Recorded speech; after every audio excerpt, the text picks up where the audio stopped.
Es posible que últimamente, sin querer, hayas oído hablar de la inflación.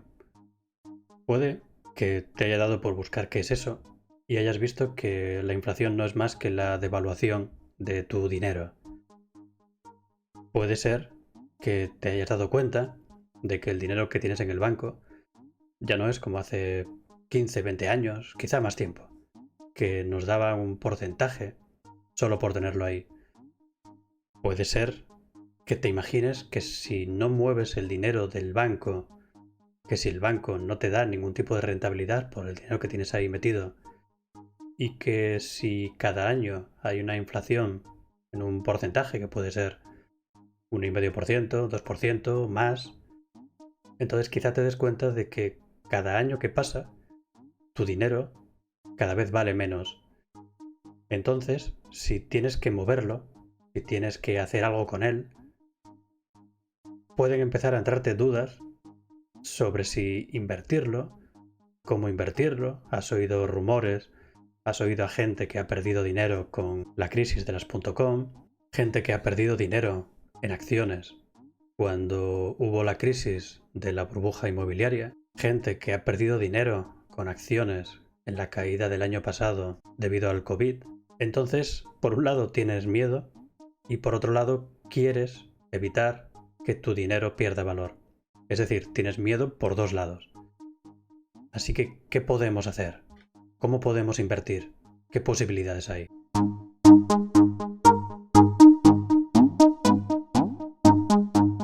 Hola, me llamo Héctor Álvarez y en este canal vamos a hablar de finanzas personales, de ahorro, de Bitcoin, de criptomonedas, de mercados tradicionales. Y en este caso vamos a ver qué pasos tendríamos que dar si al final queremos salir de ese círculo vicioso del banco en el que tenemos un dinero que no queremos sacarlo por miedo, pero que si lo tenemos ahí va a perder valor constantemente. Lo importante sería buscar información, buscar al que sabe. Lo mejor, lo más coherente, lo lógico, sería hablar con un asesor financiero.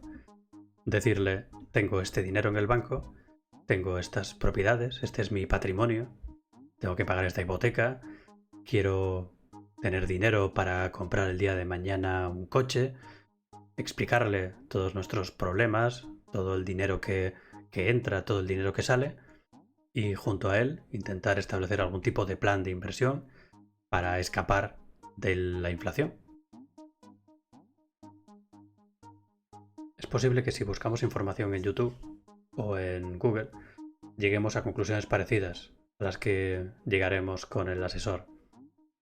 Lo que tenemos que hacer es, del dinero que entra cada mes, intentar reservar la mayor cantidad posible al ahorro y a la inversión.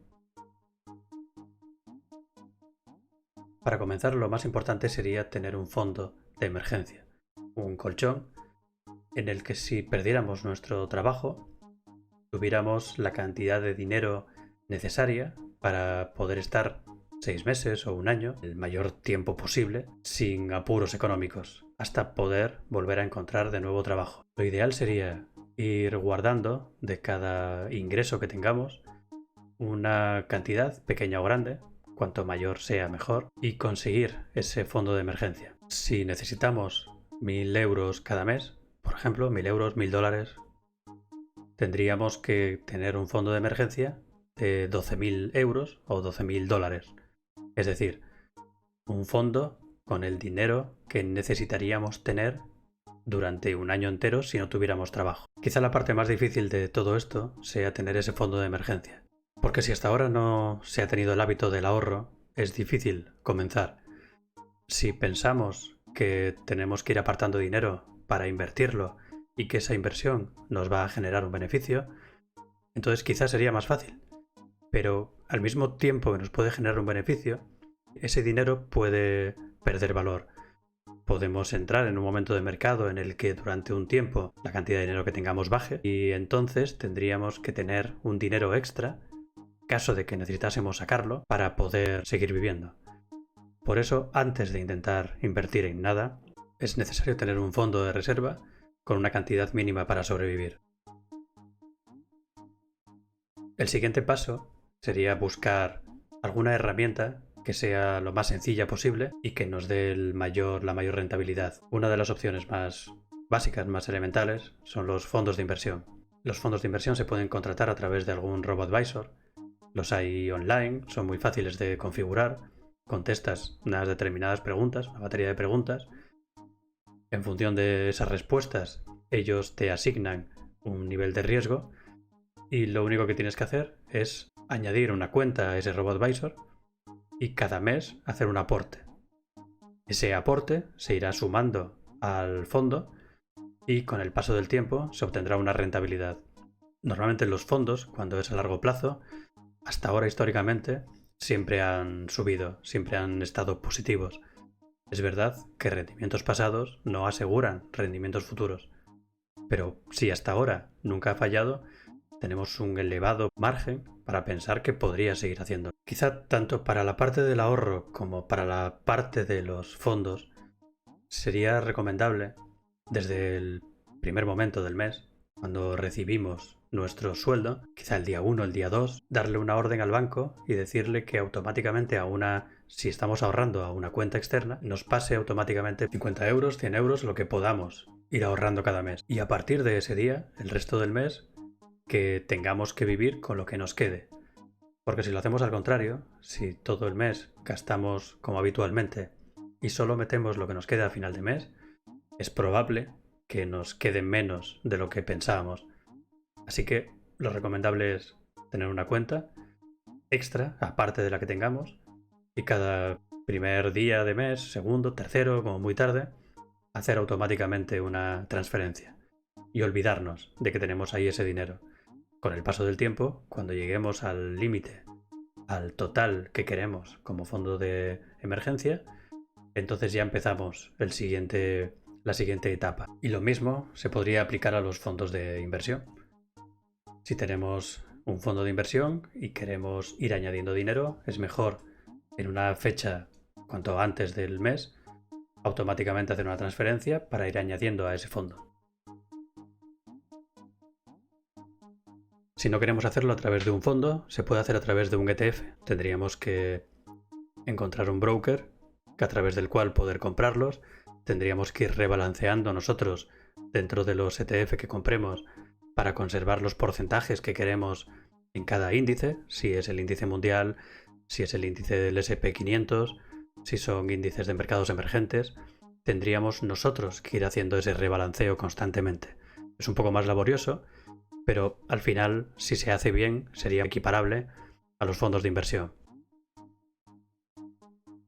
Para intentar tener las máximas garantías, lo que tendríamos que hacer es diversificar. Tendríamos que invertir en el mayor número posible de activos para que las pérdidas fueran las mínimas posibles. Si lo hacemos a través de un robo-advisor, si entramos en fondos de inversión automatizados, ellos se encargan de diversificar. Si lo hacemos nosotros, tendríamos que comprar los ETF que considerásemos convenientes para invertir en el mayor número posible de localizaciones y así diversificar por temáticas o por índices. Si no queremos meternos en muchos líos, tendríamos que quizá entrar en un índice mundial, en un índice que siga a todas las economías del mundo, un MSCI World o algo parecido. Con esto conseguimos invertir al mismo tiempo comprando un solo ETF, que como recordaréis, un ETF es una cesta de acciones que se comportan como una acción, pero dentro de ese ETF puede haber cientos o miles de acciones, como es este caso. Un ETF mundial está extremadamente diversificado. Podríamos solo invertir comprando ese ETF. Hay mucha gente, muchos inversores, que simplemente cada mes reservan un dinero para comprar ese ETF y se olvidan de todo lo demás, porque ya están invirtiendo en todas las economías. Puedes complicarlo, puedes comprar ETFs de Estados Unidos, ETFs de países emergentes, ETFs europeos, pero si lo quieres muy sencillo, con un MSCI World te serviría. Luego también depende del nivel de riesgo que tengas, de la volatilidad que estés dispuesto a soportar. Podrías dedicar una parte de tu portafolio a las criptomonedas, en realidad al Bitcoin, que es la criptomoneda más fuerte. En mi caso, tengo un porcentaje muy elevado porque fue con lo que empecé y soy un poco inmune a la volatilidad. Estoy acostumbrado a las subidas y bajadas repentinas del Bitcoin. Por lo tanto, mi porcentaje en criptomonedas es elevado porque puedo con ello. Porque soy capaz de dormir por las noches sabiendo que puede fluctuar el valor. Entonces, en tu caso, tendrías que ver si quieres dedicar una parte a las criptomonedas, a Bitcoin, que últimamente está en auge y que durante 4 o 8 años es posible que alcance precios bastante interesantes. Además de los ETF, podrías invertir en acciones, pero las acciones ya serían una herramienta más complicada, más difícil de lidiar con ellas. Tendrías que estudiar un poco más, porque hay que estudiar a la empresa. No puedes guiarte por lo que hagan otros. Puedes comprar acciones de una empresa que al día siguiente desaparezca, igual que puedes comprar acciones de una empresa que al día siguiente se multiplique por 5. Pero aquí no se trata solo de volatilidad. Por ejemplo, con el Bitcoin, que la volatilidad es gigantesca, si la tendencia es ascendente, si el precio históricamente no ha hecho más que subir, no importa que la volatilidad suba mucho y baje mucho, o el precio suba mucho y baje mucho, si al ser la tendencia positiva, con el tiempo, siempre tendrás más que cuando entraste.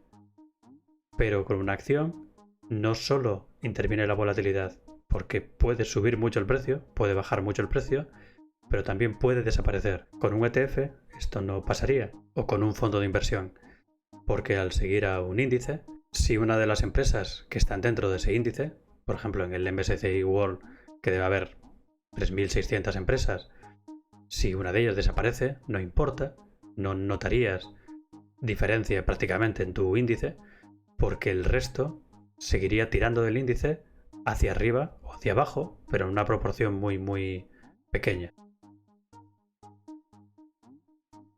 También existe el crowdlending, pero esto ya es una inversión mucho más arriesgada y un poco más complicada. El crowdlending consiste en prestar dinero a otras personas a través de plataformas de préstamo de dinero. Pero aquí puede haber problemas de liquidez, puede haber problemas porque haya empresas o personas que no devuelvan esos préstamos. Es verdad que el rendimiento puede ser muy elevado, pero el riesgo también. Por lo tanto, a modo de resumen, si yo tengo mi dinero en el banco, si veo que está bajando de valor, si tengo miedo de la inflación, lo que tendría que hacer es informarme. Tendría que acudir a un asesor financiero, buscar información en YouTube, quizá. Dentro de las opciones que me puede ofrecer o que puedo encontrar en YouTube o que me puede dar el asesor, probablemente de las primeras cosas que tendríamos que hacer sería ahorrar, aumentar el ahorro, disminuir el gasto, guardar parte de ese ahorro en alguna cuenta, tener un colchón para, en caso de que haya algún problema, no perderlo todo, estar cubiertos. Cuando tengamos ese colchón, entonces plantearnos en qué queremos invertir. Puede ser algún tipo de inversión muy sencilla, que nos lo hagan de forma automática. Podemos invertir por nosotros mismos, eligiendo nosotros las herramientas. Si elegimos las herramientas, pueden ser herramientas sencillas, como un ETF mundial, donde estás diversificando en todo el planeta al mismo tiempo. Podemos complicarlas cada vez más. Podemos ir añadiendo ETFs de diferentes regiones, ETFs temáticos, ETFs de un ETF del agua, por ejemplo. Podemos aumentar el riesgo y la volatilidad invirtiendo en Bitcoin, criptomonedas. Podemos diversificar incluso añadiendo inversiones en crowdlending, que son préstamos personales a otras empresas o personas. El abanico de inversiones es muy grande, pero tenemos que empezar desde el principio.